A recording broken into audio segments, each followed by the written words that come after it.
নমস্কার বন্ধুরা, সময় Nandita with fresh food and ব্লগে আপনাদের স্বাগত। আশা করি আপনারা সবাই ভালো আছেন, আমরাও ভালো আছি। আজ অনেক দিন পরেই এই ভিডিওটা পোস্ট করলাম। আমরা গেছিলাম এগরা মোহনপুরে মায়ের মন্দিরে, মা কালী মায়ের মন্দিরে। তার জন্য আমরা সকাল সকাল রেডি হয়ে গেছিলাম। আর এদিকে দেখো গাড়িও চলে এসছে, আর বাচ্চাগুলো সব গাড়িতে উঠেও গিয়েছে। আমাদের মোট 3টে গাড়ি গেছিল, আর ওদের বাড়িতে গেছিলো ঝোল অন্ন প্রসাদ গেছিলো, এই জন্য মানে একটা টোটোয় করে সবজিও গেছিলো। আর একে আমাদের গাড়ি ছেড়েও দিয়েছে। আমরা এখন প্রায় এগরা পেরিয়ে মোহনপুরের রাস্তাতেই চলে এসেছি। আর কিছুক্ষণ গেলেই কিন্তু মায়ের মন্দিরে আমরা পৌঁছে যাব।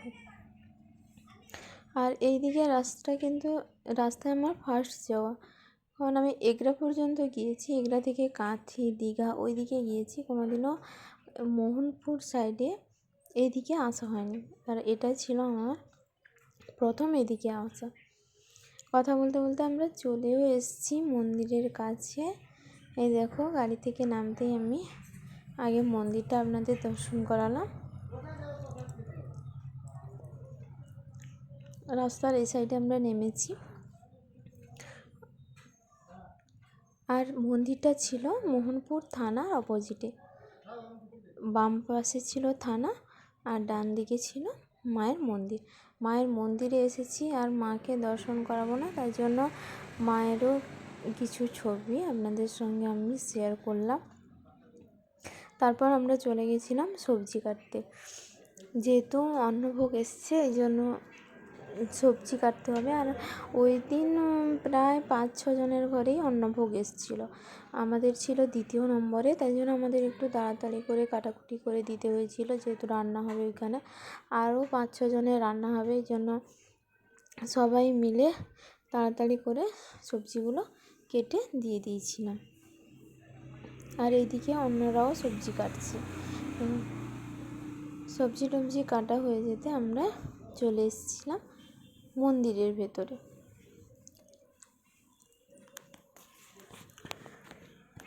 এটাই ছিল মোহনপুরে মায়ের মন্দির। আর আমি শুনেছি মা নাকি খুবই জাগ্রত। মায়ের কাছে যেই যা মানত করে, মা সাধ্যমতো কিন্তু তার মানত রাখার চেষ্টাও করে।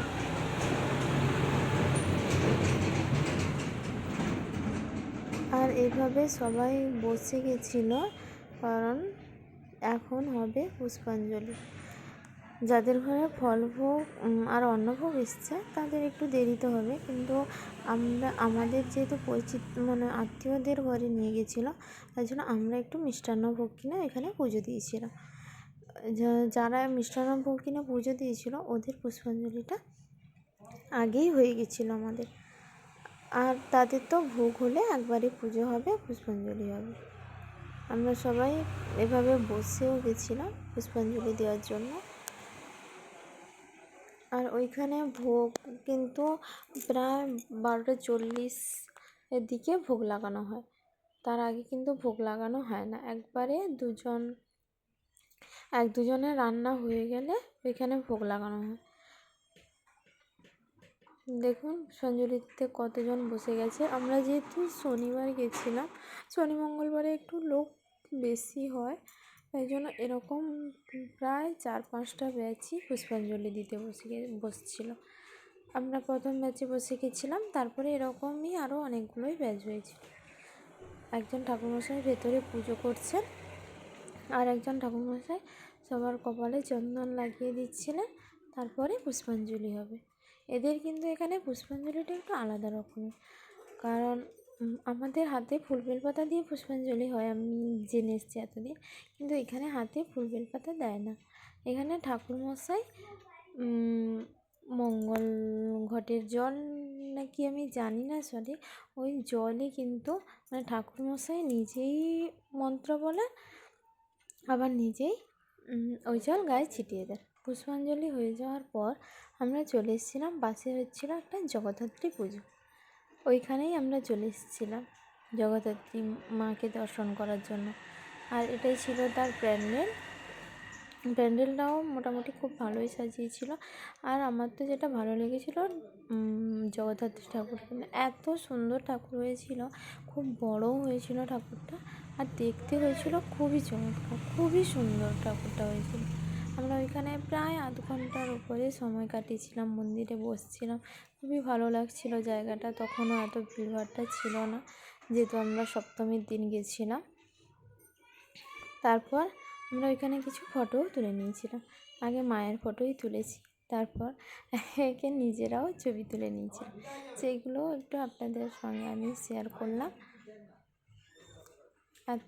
এতক্ষণ ওখানে কাটানোর পর তারপর আমরা চলে এসেছিলাম আবার মায়ের মন্দিরে। ওইখানে যখন আসি মানে দুটো রান্না কমপ্লিট হয়ে গেছিলো দুজনের ঘরে, আমাদেরও হয়েছিল আরেকজনেরও হয়েছিল। ওই দুজনেরই এরকম রান্নার ভোগ লাগাচ্ছিলো, আরতি করছিল ঠাকুরমশাই, আর এরকমভাবে পর্দাটা ছাড়ানো ছিল। এভাবেই পুজোটা সম্পূর্ণ হয়েছিল। তারপরে পুজো শেষ হয়ে যাওয়ার পর আমরা দাঁড়িয়ে কিছু ফটো তুলে নিয়েছিলাম মায়ের সঙ্গে। কেমন হয়েছে অবশ্যই জানাবে, আর ভিডিওটা যদি ভালো লেগে থাকে তাহলে অবশ্যই কমেন্ট করে জানাবে। নমস্কার বন্ধুরা, সবাই ভালো থাকবেন, সুস্থ থাকবেন, আবার দেখা হবে পরে।